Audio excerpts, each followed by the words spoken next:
My lords, ladies and gentlemen, it is a particular pleasure and privilege for me, on behalf of my colleagues in the House of Commons, to welcome the Chancellor of Germany, Angela Merkel, here for this occasion.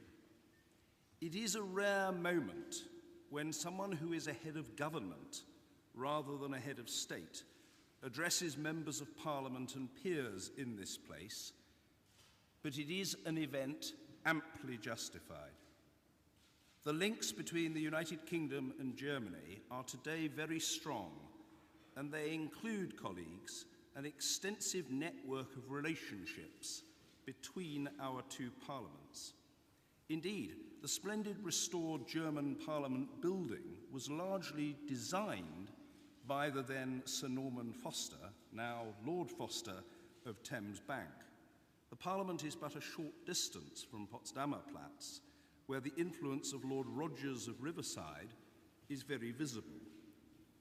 I should like to think that if we ever reach the point when we need to improve upon the Palace of Westminster, we would be similarly open-minded in our choice of architects. The Chancellor is an unusual politician in many regards. In this country, relatively few members of Parliament have doctorates, and those who do have them overwhelmingly from the social sciences. The Merkel doctorate, by contrast, is in a hard science, namely physics, and it involves, to be precise, and I quote, investigations of the mechanisms of decay reactions with single bond breaking and calculation of the velocity constraints on the basis of quantum, chemical, and statistical methods.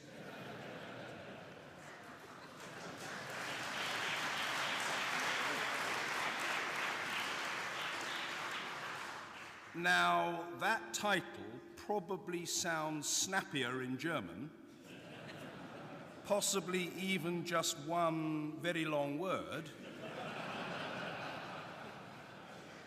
And it is a subject upon which I doubt, Chancellor, that anyone will challenge you today. It is also apt that we are assembled now in light of your personal and unique contribution to the politics of your country and of our continent. These are qualities which are admired across the party divide in the United Kingdom. For almost a decade now, Chancellor, you have been Europe's anchor, the essential force for stability at a time of immense turmoil and potentially catastrophic change.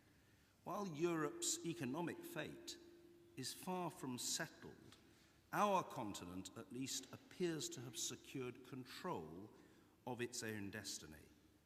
That outcome was not inevitable, and it has largely been achieved by the part that you have played with such consistency, determination, and energy. The example that you have set to the world as a female leader is also itself remarkable.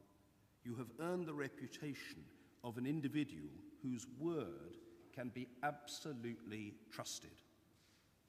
In acknowledgement of this, it is a huge honor for me to invite a leader who is such a proven friend and partner to address those assembled. Please give the warmest and most respectful welcome to Chancellor Dr. Angela Merkel.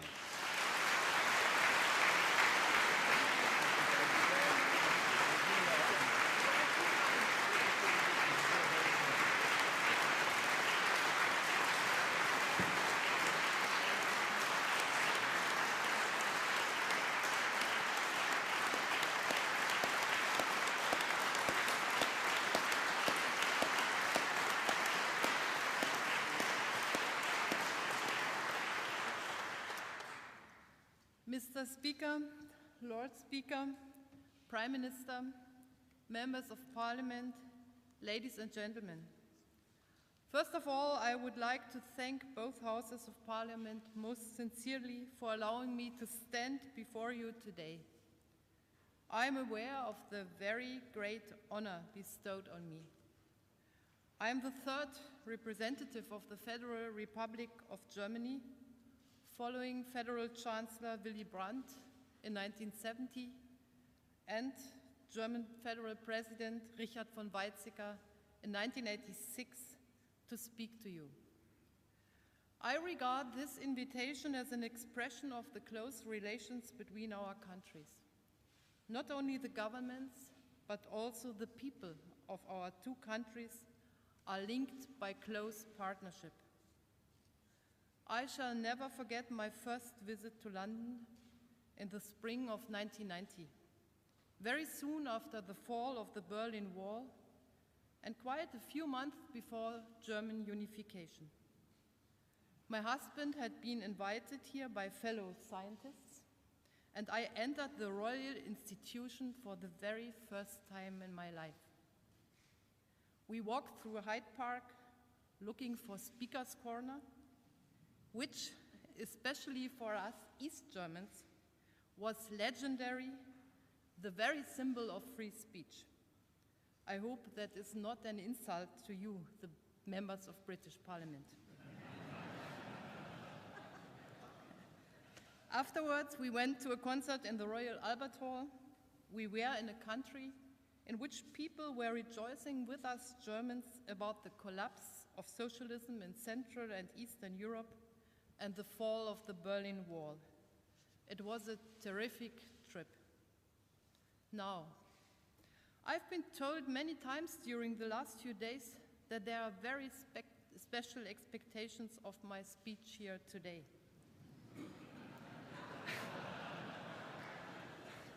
Supposedly, or so I have heard, some expect my speech to pave the way for a fundamental reform of the European architecture, which will satisfy all kinds of alleged or actual British wishes. I'm afraid they are in for a disappointment. I've also heard that others are expecting the exact opposite and are hoping that I will deliver the clear and simple message here in London that the rest of Europe is not prepared to pay almost any price to keep Britain in the European Union. I'm afraid these hopes will be dashed too.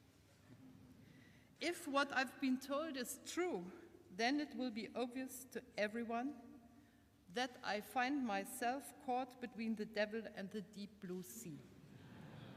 That, ladies and gentlemen, is not a pleasant position to be in, at least not for a German head of government. Nevertheless, that cannot in any way spoil my pleasure at being here today. On the contrary, my pleasure at being here is great because I simply want to share my thoughts with you.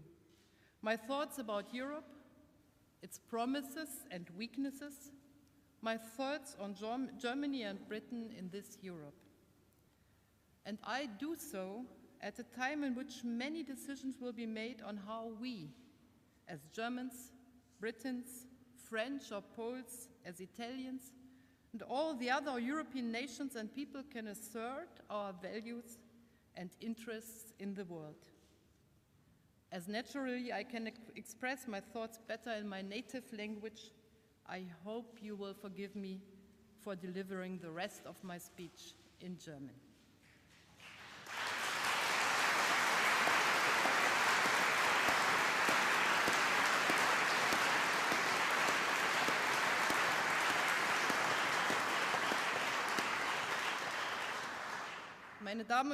Ladies and gentlemen, today I speak to you, the representatives of an institution that is the cradle of modern parliamentary democracy. This parliament has made very significant contributions to the development of the rule of law and democracy in Europe and the world at large. As someone who lived for 35 years in the GDR in a system which was not free, in a dictatorship, I feel particularly close to the absolute will for freedom and democracy that this parliament and this country represent as few others do. The close and friendly relations among European nations, as natural as they may seem today, were virtually inconceivable 200, 100, or even 70 years ago. For centuries, relations among European nations were marked by rivalries, changing alliances, and again, horrible bloodshed. This anniversary year, 2014 in particular, makes it incumbent upon us to commemorate the events of the past together, events that dramatically changed the face of Europe. In the whole of Europe, the focus this year is on remembering the outbreak of the First World War. The First World War 100 years ago. It was the first great catastrophe of the 20th century, soon to be followed by a second one. The beginning of the Second World War 75 years ago, and the break with civilization that was the Shoah. This is a special year of commemoration for Britain too, where you remember your dead, your losses, and the untold suffering that Germany brought through these wars to you. As German Chancellor, I bow my head before the victims of these horrible wars. What would have become of Europe if the people of this country, your country, had not put up such courageous resistance, part of the time standing all alone? What would have been the consequences if you had not found the strength to protect your way of life and to keep alive the hopes of all the nations of Europe for a better future in freedom? The United Kingdom has no need to furnish proof of its commitment to Europe and its basic values. Ladies and gentlemen, this was a quotation from a speech by President Richard von Weizsäcker, which he delivered to both houses of Parliament. Yes, it is true, and it cannot be said often enough. The United Kingdom has no need to furnish proof of its commitment to Europe and its basic values. We Germans can only be grateful to our European partners and to the United Kingdom in particular for placing such trust in a democratic Germany after the horrors of 2 world wars.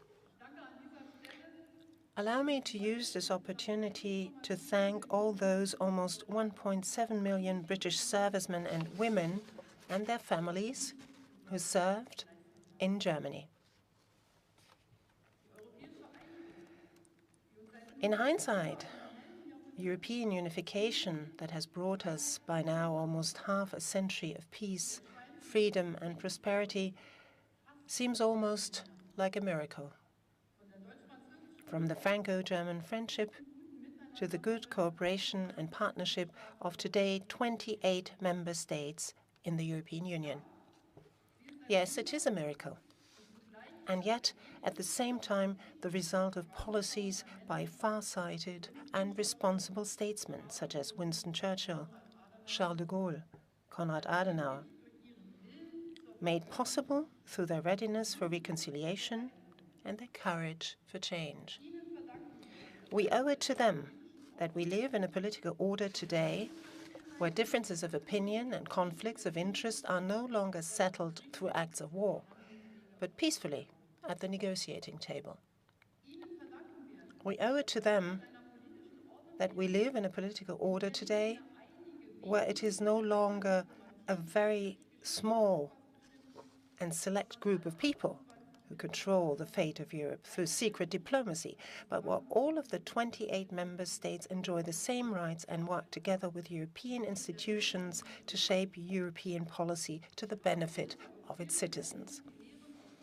With European unification, we show that we had learned the lessons of a history of bloody conflicts and suffering. Together, we change Europe for the better.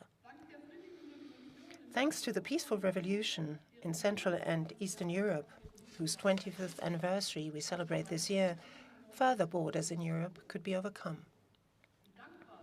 How grateful we ought to be and how lucky we were can be easily seen if we look at events in Ukraine, for example. We shall lend our support to the people there and to those in many other countries when rule of law and freedom are to be protected. For me personally, as for millions of people behind the Iron Curtain, the fall of the wall in 1989 was a moment of almost unbelievable happiness. I am a personal witness to the possibility that change, and change for the better, is possible. This awareness ought to guide us in this anniversary year. Every political generation has its responsibility. We too, the politicians of today. Stand still may quickly turn into a setback. Or, to use a famous quotation of Winston Churchill, perfect is to change often. This to me seems, almost a wisdom that is particularly appropriate for us politicians. But seriously speaking, we need courage to bring about a change for the better today just as much as it was needed decades ago. We needed to continue to write the success story of European unification. For today, the challenge we face is nothing less than the question whether Europe will be able to assert its values, its interests, and its economic and social strength that brings prosperity to its people, durably also in the 21st century. In view of the strength of the United States of America and of many of the emerging economies, that is anything but a matter of course. But this is precisely the task of those who are today in political responsibility. On the 25th of March 2007, we, the member states of the European Union, promised each other on the occasion of the 50th anniversary of the signing of the Treaties of Rome in the Berlin Declaration, and I quote, "Our history reminds us that we must protect this good fortune for the good of future generations. For that reason, we must constantly renew the political shape of Europe in keeping with the times." End of quote. We must renew Europe in keeping with the times so that it may fulfill its promise of peace, freedom, and prosperity also for future generations. I know that many consider the mission of the European Union to bring about peace to be accomplished. In the immediate post-war period, it was an obvious motivation for Europeans to unite, so they say. Now, they go on. Many think that this promise has become obsolete, since a war among the member states of the European Union is considered well-nigh impossible today. True, a war among the member states of the European Union is today inconceivable. But let us not forget, the last war on the European continent broke out less than a generation ago. The Western Balkans brought home to all of us how close we still are to the threat of military conflict. Our soldiers and police are still deployed there on the ground. Without a European perspective for these countries, a peaceful future for them would be a very remote possibility indeed. We need to continue to stand up resolutely against extremist and inhumane tendencies that still exist in Europe today. We need to fight any form of hatred and terrorism and violence day by day. It is incumbent upon us, the member states of the European Union, to hand down the lessons we learned from our history to future generations and to stand up for peace and the rule of law in our immediate neighborhood and in the rest of the world. What is also important in this respect is to empower others to see to their own stability and security in their region, settling conflicts peacefully if possible. Britain and Germany continue to work together closely to attain this goal. We shoulder responsibility jointly in the hotspots of today's world: Afghanistan, the Horn of Africa, Mali, the Balkans. We are allies in NATO. We jointly work for better coordination between NATO as a transatlantic alliance and the European security and defense policy. For in spite of many differences of opinion that have always existed and still exist between us and our partners and friends on both sides of the Atlantic. We, the United States of America and Europe, we could not wish for a better partner. Our relations are of prime importance, and Britain is one, if not the most important anchor of stability in this relationship. Ladies and gentlemen, we need to reform the political shape of Europe in keeping with the times, so that Europe may fulfill its second promise too, the promise of freedom. Freedom of opinion, freedom of faith, freedom of the press, and the 4 freedoms of the single market: free trade, freedom of movement, freedom of services, and free exchange of capital and payments. These are the crucial preconditions for democracy and prosperity, and they belong together.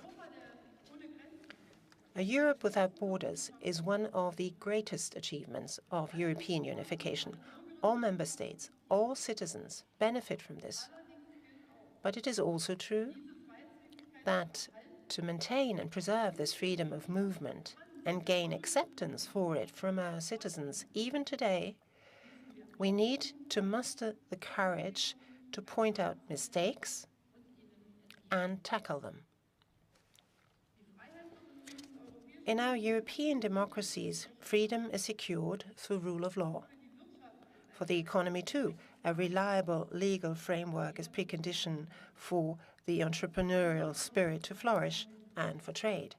This is the foundation for our single market. Germany and Britain want to tap the potential of this single market so as to maintain our prosperity with in other regions of the world through fair and open trade with those regions in the world. Also, in order to fulfill this third promise of Europe, we need to change the political shape of Europe in keeping with the times, too.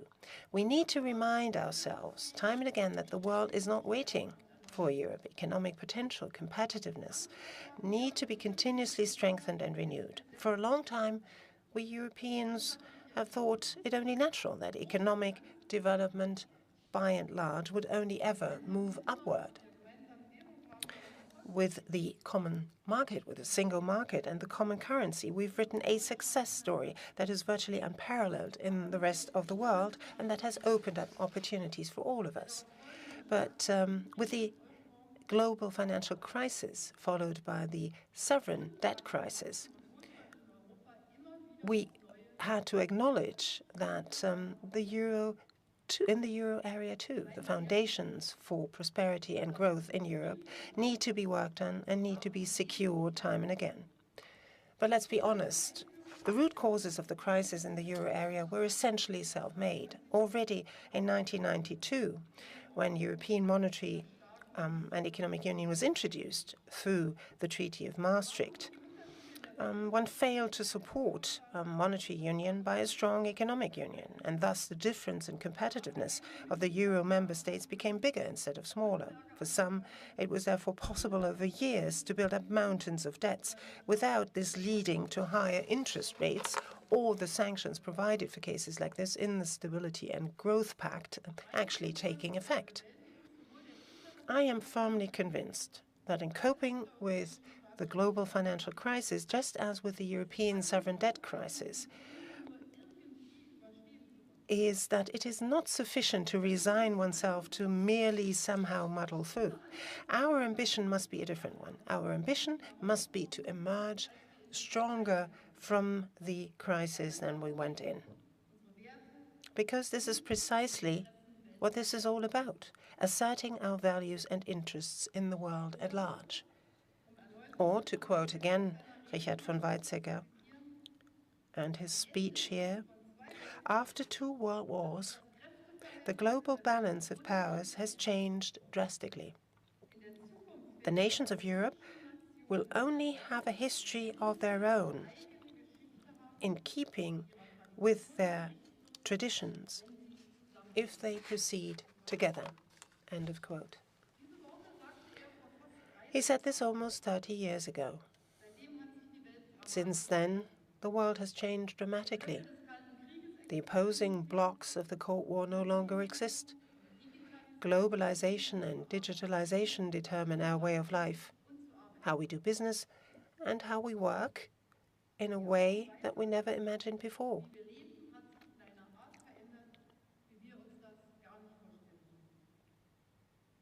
But this does not detract in any way from the validity of von Weizsäcker's argument. On the contrary, it is actually gaining in strength and importance because, translated to today's world, his words essentially mean that we in Europe, Germany, Britain, all of us, in this age of globalization and digitalization of the 21st century, will only still have our own history if we stand together and remain together, and as European nations always live up to two basic principles in all our actions: responsibility and solidarity. Ladies and gentlemen, more than 7 billion people live on our planet today. We, 500 million Europeans, have a share of just about 7% of the global population. We have to tackle the great challenges of our time together. Individually and on our own, I am deeply convinced we will achieve less than if we stand together. Less as regards defending our common values, and less as regards preserving and maintaining the prosperity of our citizens in this global competition. This will only work, however, if together we make the European Union a better place. I, as German Chancellor, see Britain as an important ally in this endeavour. The European Union must become stronger, must become more stable, more competitive than it is today. It must rally round and focus on the great challenges of our time. A strong European Union needs strong European institutions and strong member states who represent our common interests in the world, united and self-confident.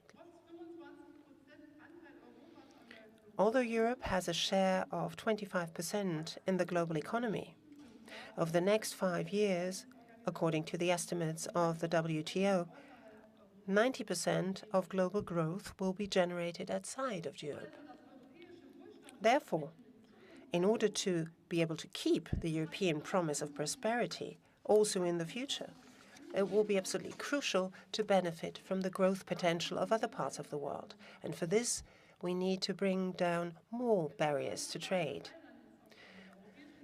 Particularly the planned free trade agreement of the European Union with the United States of America can give an important boost to growth and employment in Europe.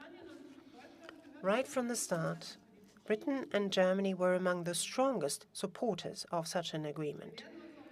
And together, we will continue to work for speedy negotiations and an ambitious result, a result which will include, to state this very clearly, also questions of privacy and data protection. We have to make better use of the strengths of the European Union, using it for our joint interests on, for example, international climate protection. For no European member state alone would have the necessary political clout to hold its own in international negotiations.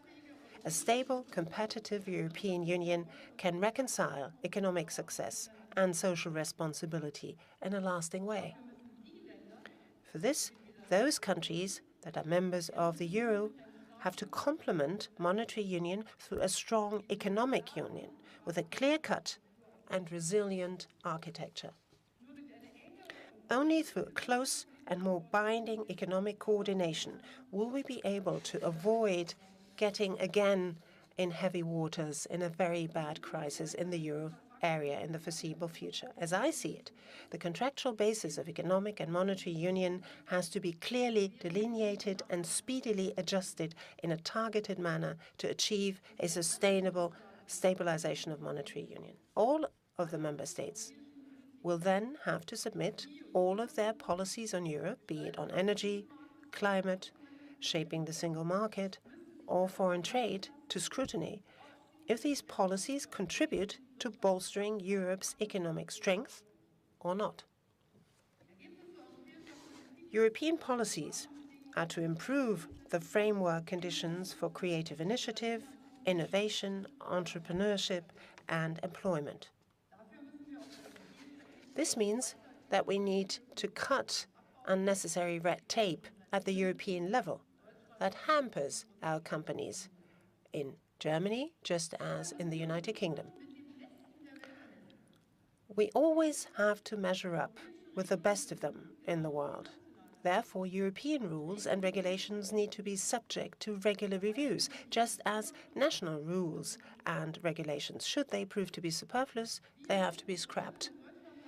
This is why we, Britain and Germany, together have seen to it that the European Commission finally takes the issue of better regulation seriously and acts on it. The European Commission may only regulate where member states have not passed sufficient regulations themselves. The principle of subsidiarity needs to be respected more in Europe. It is in this spirit that Britain and Germany ought to set priorities for the work of the future Commission together with our partners. We are gratified to note that we are not at the very beginning of that particular road, but have actually come quite a long way already. The concept of helping only on the basis of a quid pro quo, that is, granting assistance only if structural reforms and fiscal consolidation are pursued in the euro area, is beginning to take effect. Unit labor costs in many countries are dropping, and in certain countries, for the very first time since a number of years, we see current account surpluses. It was and is urgently necessary also to create a sound and responsible financial system. Never again should taxpayers have to foot the bill when banks and financial institutions make mistakes. The financial industry, too, has to contribute to the common weal. I say this quite purposefully here in London, since London, as a financial centre, is of such great importance for the common European market, the financial market, and thus for the economy of all European member states. In the negotiations on MFR, the next budget of the EU, Britain and Germany together saw to it that in times of severe cuts in national budgets in Europe too, expenditure is focused on what is necessary and on what is important to secure Europe's future. Priority here is on investments in science and research. Without attaining top rank in innovative inventions and developments for the 21st century, we will fall behind, and we will also lose prosperity. In many areas, only to mention the Internet as one example, we are no longer among the best. We have to close that gap again, and we will only be able to achieve this if all of us in Europe join forces and pull in the same direction. I am convinced if we continue to make it very clear that we are serious about wishing to change, we will find the necessary legal instruments to reach our goals. Only a strong and competitive European Union will be able to fulfill its promise of prosperity also for future generations and regain the trust of its citizens. Ladies and gentlemen, we Germans shall never forget that the happy and prosperous development of our country is inseparable from the history of the European Union. We Germans shall never forget that we owe the happy and prosperous development of our country to the readiness of our European partners and friends to forgive and to stretch out a hand of friendship, and reconciliation. We Germans are aware of our responsibility for a good future for the Union. And this is why we shall do everything we can to enable the European Union to keep its promise of peace, freedom, and prosperity for generations to come. What we are going to do now, or what we fail to do to reform the political shape of the European Union in keeping with the times, will decide Europe's future. Our ideas of how the future European Union ought to look like may vary on the details, but we, Germany and Britain, share the goal of seeing a strong, competitive European Union join forces. United and determined, we can defend our European economic and social model in the world. United and determined, we can bring our values and interests to bear in the world. United and determined, we can serve as a model for other regions of the world. This, and nothing less than this, should be our common goal. I regard it as the task for our generation. In order to attain this goal, we need a strong United Kingdom with a strong voice inside the European Union. If we have that, we will be able to make the necessary changes for the benefit of all. In German, as in English, we have the saying, all good things come in threes. So, to conclude, I would like to quote for a third time from Richard von Weizsäcker's speech to these two houses at the outset of the United Kingdom's European presidency. He said, "Europe will not move forward by leaps and bounds, but step by step. We Germans will take these steps with the United Kingdom, and we do so happily. May I wish you and all of us on this path the best luck." End of quote. What was true almost 30 years ago remains true today. For the sake of the future of the United Kingdom and Germany, for the sake of the success of the European Union, and for the good of future generations. Thank you.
Chancellor Merkel, it is my privilege as Lord Speaker to thank you for your address to us today. This room, the Royal Gallery, is a big space, not easily filled, and so not often used for occasions such as this. But you, Dr. Merkel, have filled it, both physically in terms of your audience and metaphysically in terms of the importance of what you've said to us this afternoon. And this great room, the history of our two nations has always been intertwined. After all, the English amongst us today are the descendants of Anglo-Saxon tribes which colonized post-Roman Britain. This room is full of visual reminders of more recent involvement. In 2014, we remember the accession to the throne of Great Britain of George, Elector of Hanover, 300 years ago. All the monarchs whose portraits hang here are his direct descendants. And to our right, we have Blücher and his Prussians coming to assist, some would say carry the day, for the Duke of Wellington at the Battle of Waterloo in 1815, an alliance which was to shift the balance of power in Europe decisively for the rest of the 19th century. But more recently, it is within the context of the European Union that the synergies between our two countries have been exercised in trade, in foreign policy, and in defense. And, as you've touched on in your speech, given the upheavals on our borders and the uncertainties of economic recovery, we need that cooperation more than ever today. Our interparliamentary contacts are strong. Our parliamentary cooperation groups are active, and the speakers and senior officials of our parliaments meet regularly in the usual interparliamentary fora. I'm happy to say that they invariably see eye to eye. Indeed, in June, we look forward to a visit from the Bundestag choir for a joint performance of the Lobgesang with our own Parliament choir. Liebe Frau Bundeskanzlerin, liebe Kollegen, ich möchte mich bei Ihnen bedanken, dass Sie heute das Parlament. Bundeskanzlerin, dear colleague, thank you for including a visit to Parliament in your hectic program. We hope you will always have happy memories of this occasion.